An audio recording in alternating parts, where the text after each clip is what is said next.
Nah, ketika Anies datang, ya, itu diajak untuk naik pickup juga. Bagi saya gitu ya, ini adalah sebuah sindiran kepada Anies gitu. Karena Anies yang sebelumnya kan kemana-mana naik jet pribadi gitu ya, jet pesawat pribadi gitu kan. Terus tiba-tiba diajak naik pickup oleh orang yang punya maskapai pesawat Susi Air. Jadi kayak itu adalah sebuah pukulan telak kepada Anies gitu. Kamu jangan sok-sokan naik jet pribadi, naik pickup lah kamu. Wah, aku aja yang punya maskapai, aku naik pickup kok. Gitu.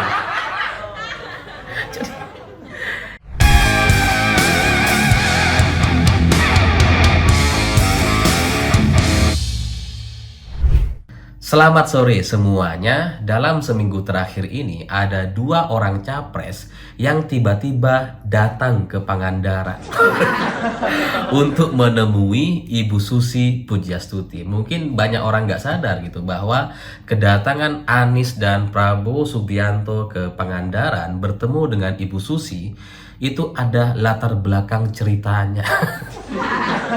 Ya karena gini, setelah Anies datang ke Pangandaran bertemu dengan Ibu Susi, itu kan kemudian setelah itu disambut dengan opsi cawapres. Anies, Ibu Susi. Sebagai pasangan capres-cawapres. Karena memang untuk Anies ini, dia menemukan kebuntuan gitu ya. Karena semua cawapres yang diajak calonnya itu semuanya menolak. Seperti Ofifa, Yani Wahid itu nggak mau gitu kan. Nah sekarang dia coba mencari jalan keluarnya untuk bertemu dengan Ibu Susi gitu ya. Itu pandangan orang awam. Oh mungkin memang ada bahasan soal cawapres, apalagi setelah Anies bertemu dengan Ibu Susi, PKS dan Nasdem mengatakan sepakat untuk mendukung Ibu Susi sebagai cawapres. Itu pandangan awam gitu ya. Bisa jadi benar, bisa jadi kurang benar gitu. Karena kalau kita perhatikan seminggu sebelum itu atau 6 hari sebelum Anies itu datang ke Pangandaran, Prabowo Subianto sudah lebih dulu datang ke sana. Pertanyaannya gitu ya, apakah Prabowo juga punya kendala yang sama? Saya pikir enggak gitu ya. Prabowo itu punya lebih banyak opsi lah dibandingkan Anies Baswedan. Nah pertanyaannya, kenapa kemudian dua capres ini tiba-tiba datang ke Pangandaran? Ya bagi saya ini adalah satu contoh pertunjukan bagaimana seorang capres yang ketika dia panik, dia langsung mencari satu solusi yang sangat instan dan sesuai dengan arahan-arahan atau saran-saran para konsultannya, konsultan politiknya gitu. Jadi ketika konsultan bilang merah, langsung merah mereka. Bilang pink, langsung pink. Jadi mereka ngikut aja gitu ya. Jadi tidak punya pendirian sendiri, pemikiran sendiri, dan mengevaluasi dari semua masukan-masukan dari timnya gitu. Sehingga kalau dibilang ke Pangandaran, langsung ke Pangandaran semua itu. Jadi Anies dan Prabowo sama-sama datang ke Pangandaran untuk bertemu dengan Ibu Susi. Itu bagi saya itu adalah sebuah arahan dari pembicaraan yang selama seminggu terakhir ini itu memang banyak sekali dibicarakan oleh para pengamat dan lembaga survei ya. Karena ya saya lumayan mengikuti lah gitu ya dalam seminggu terakhir ini. Kalau kita ketemu dengan lembaga survei yang kredibel, yang tidak ada di media ya, yang dipresentasikan secara tertutup ya, yang dihadiri hanya sama capres dan staff gitu, itu nggak sama dengan yang ada di media-media gitu ya. Jadi memang ada bahasan-bahasan yang ini menarik untuk saya bahas. Saya bongkar sedikit saja lah gitu ya. Karena dari beberapa pertemuan yang saya ikuti gitu ya, memang dari hampir semua lembaga survei gitu ya, itu sama-sama membahas soal peta kekuatan para capres di Pulau Jawa, Jawa Timur, Jawa Tengah, dan Jawa Barat. Ya karena tiga pulau inilah, tiga provinsi inilah yang kemudian menyumbang suara paling besar gitu. Jadi kalau Pak Ganjar sudah menang di Jawa Tengah, terus di Jawa Timur itu NU, jadi pertarungannya akan sangat sengit di Jawa Timur, tapi itu akan lebih condong kepada Pak Ganjar. Prabowo mungkin masih bisa mengimbangi di sana. Nah di Jawa Barat Pak Ganjar itu suaranya nomor 3 gitu. 1 dan 2-nya adalah Prabowo dan Anies, tapi ini mepet suaranya nih. Jadi gitu ya, ini kemudian jadi satu kepanikan dari kelompok para lembaga survei atau pengamat itu, bahwa kalau di Jawa Barat Anies dan Prabowo tidak jelas siapa pemenangnya gitu. Ini akan apa? Akan chaos nih antara Anies dan Prabowo ini gitu ya. Artian siapapun yang maju nantinya gitu ya, misalkan maju tiga-tiganya gitu ya, itu nggak akan bisa memenangkan pilpres itu, karena Pak Ganjar menguasai Jawa Tengah, sementara Jawa Timur Pak Ganjar juga unggul dibandingkan Pak Prabowo gitu ya. Jadi ini kalau Jawa Barat masih belum jelas siapa pemenangnya, atau selisih antara Prabowo dan Anies tipis sekali gitu ya, maka peluang untuk mengimbangi suara Pak Ganjar itu akan sangat mustahil bisa dilakukan. Karena di Jawa Tengah udah firm Pak Ganjar dan PDI Perjuangan tuh, udah nggak bisa diganggu-gugat gitu ya.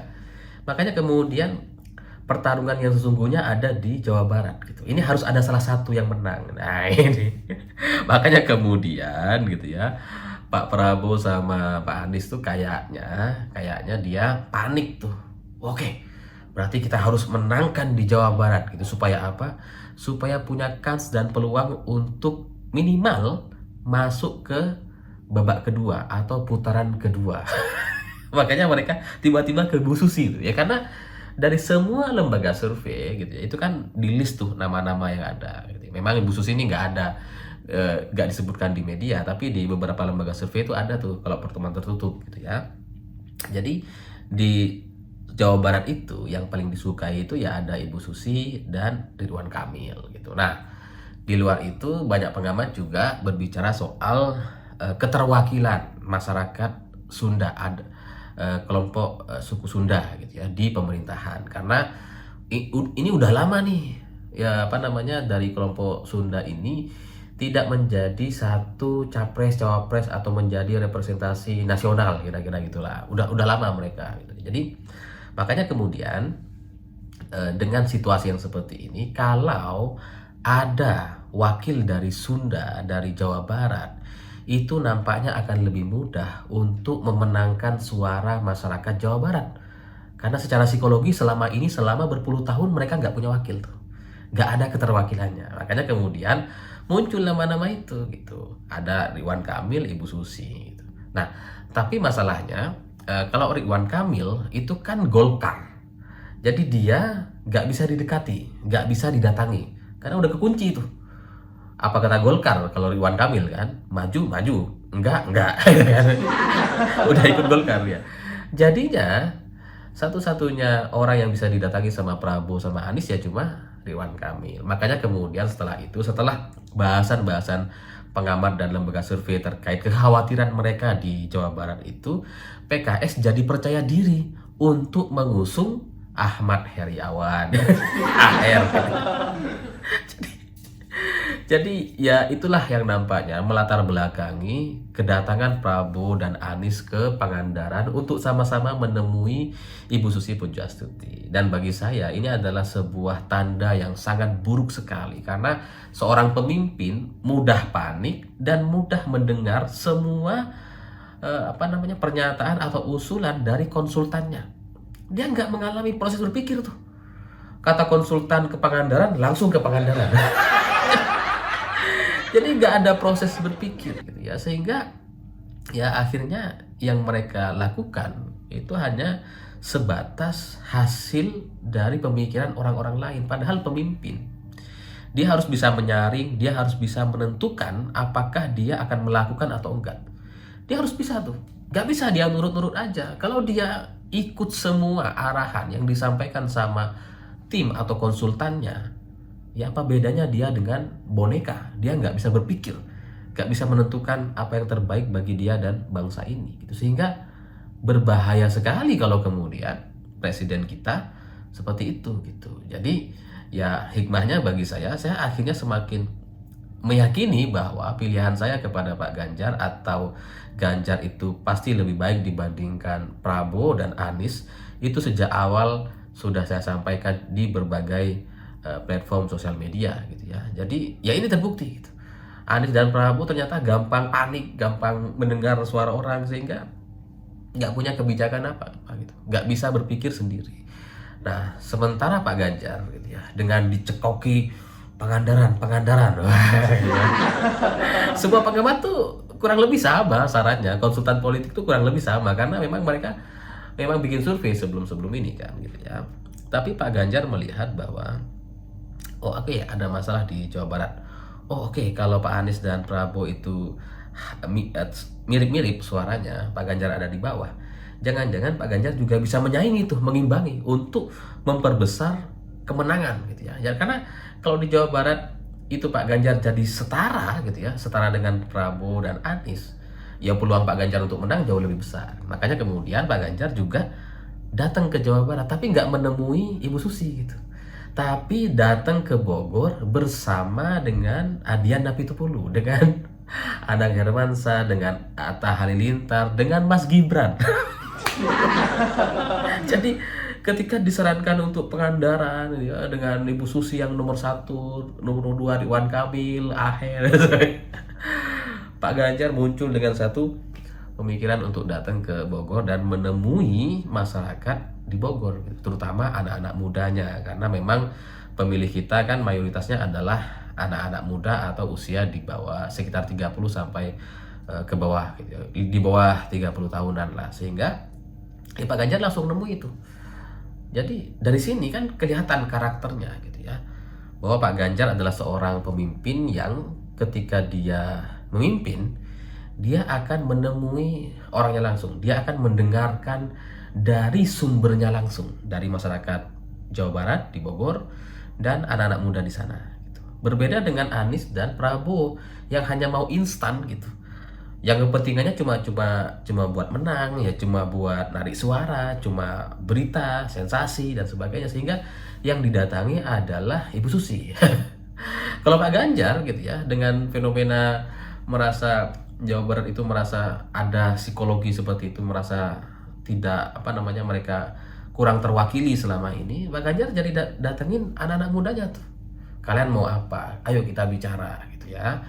Jadi dari sini kita bisa lihat bahwa Pak Ganjar itu lebih bagus untuk menjadi seorang pemimpin dibandingkan Prabowo dan Anies yang hanya maunya instan dan elitis saja gitu ya. Karena ya kalau datang ke Bu Susi kan gampang, tinggal datang, masyarakatnya sudah ada, tinggal kumpul, bikin pemberitaan, selesai gitu. Seolah-olah itu bisa menyelesaikan permasalahan terkait penelitian tadi. Padahal enggak sama sekali gitu. Ibu Susi itu cuma satu orang tuh. Memang berpengaruh di Pangandaran, tapi cuma satu orang gitu. Kalau pemimpin ingin tahu permasalahan, ingin tahu perasaan masyarakat, ya datangilah masyarakatnya, bukan influencer atau elitnya atau orang seperti Ibu Susi gitu. Karena Ibu Susi ini kan elit kan, bukan warga yang biasa pada umumnya gitu ya. Memang sudah nggak jadi menteri, tapi tetap aja dia di kelompok elit gitu. Sehingga ya caranya Prabowo dan Anies ini selain karena dia panik gitu ya, terlalu ngikut usulan atau saran dari konsultan dan nggak bisa berpikir gitu. Awalnya saya pikir kalau Prabowo itu wajar lah. Prabowo itu sudah tua ya, dia maunya pensiun, tapi pensiunnya sebagai presiden. Dia maunya gitu tuh. Orang lain pensiun mau ke desa gitu ya, Prabowo mau pensiun sebagai presiden. Padahal presiden kan kerja kan, ini sebagai pemimpin dia harus kerja, bukan pensiun. Tapi kalau Prabowo saya maklum karena dia punya keterbatasan fisik dan tenaga. Jadi dia kalau datang kunjungan menemui banyak orang, dengerin masukan banyak orang, dia udah nggak kuat gitu. Kalau ada 10 anak muda bicara, ngasih usulan atau masukan atau pertanyaan yang berbeda-beda setiap orangnya, 10 aja, itu Prabowo udah kewalahan kayaknya. Makanya dia nggak bisa sudah gitu ya, untuk bertemu dengan warga dan sebagainya, dia akan kesulitan lah. Tapi yang menarik adalah Anies. Ternyata Anies itu meskipun jarak usia dengan Prabowo agak jauh gitu ya, jauh lebih muda, tapi ternyata pola pikir dan caranya sama-sama tua gitu. Sama-sama kayak Prabowo gitu. Jadi kayak mau ambil entengnya aja, ngambil gampangnya aja, sehingga langsung datang ke Bu Susi seolah-olah itu bisa menyelesaikan permasalahan gitu. Jadi ya ini yang menarik dari Ibu Susi gitu ya. Saya nggak tahu apakah Ibu Susi itu menyadari kedatangan Prabowo dan Anies itu karena landasan cerita yang saya bangun tadi gitu, atau sebenarnya Ibu Susi mengerti gitu. Karena ini agak ajaib juga gitu ya. Saya nggak tahu apakah kebetulan atau enggak, tapi Ibu Susi itu ketika mengajak Anies naik pickup, mobil pickup, ya, ya kita tahu lah Ibu Susi itu kan viral gara-gara dia naik pickup terus kemudian minta rokok ke orang. Ya nggak tahu lah itu settingan atau enggak, tapi videonya viral gitu ya. Nah ketika Anies datang, ya, itu diajak untuk naik pickup juga. Bagi saya gitu ya, ini adalah sebuah sindiran kepada Anies gitu. Karena Anies yang sebelumnya kan kemana-mana naik jet pribadi gitu ya, jet pesawat pribadi gitu kan. Terus tiba-tiba diajak naik pickup oleh orang yang punya maskapai pesawat, Susi Air. Jadi kayak itu adalah sebuah pukulan telak kepada Anies gitu. Kamu jangan sok-sokan naik jet pribadi, naik pickup lah. Wah, aku aja yang punya maskapai, aku naik pickup kok. Gitu. Jadi kalau ini disadari gitu ya, saya juga yakinlah Ibu Susi tahu soal informasi yang saya sampaikan tadi. Ya masa di kelompok elit nggak tahu? Ya bisa jadi sih nggak tahu, tapi saya kayaknya yakin tahu gitu ya. Jadi itu adalah bentuk sindiran kepada Anies terkait pickup. Kalau dengan Prabowo nggak ada tuh momen-momen kayak gitu ya, karena kalau Prabowo diajak naik pickup, wah bahaya itu. Tapi Pak Prabowo dimasakin gitu ya, dimasakin sama Ibu Susi ya, nggak tahu lah pesannya apa, bisa jadi itu cuma kebetulan belaka. Tapi yang patut kita pahami bahwa ya dari semua cerita ini kita bisa melihat perbedaan dari tiga orang capres itu, dan saya melihat Pak Ganjar selalu lebih baik dari semua alasan dan unsur apapun. Saya pikir itu. Terima kasih sudah menonton. Begitulah kura-kura.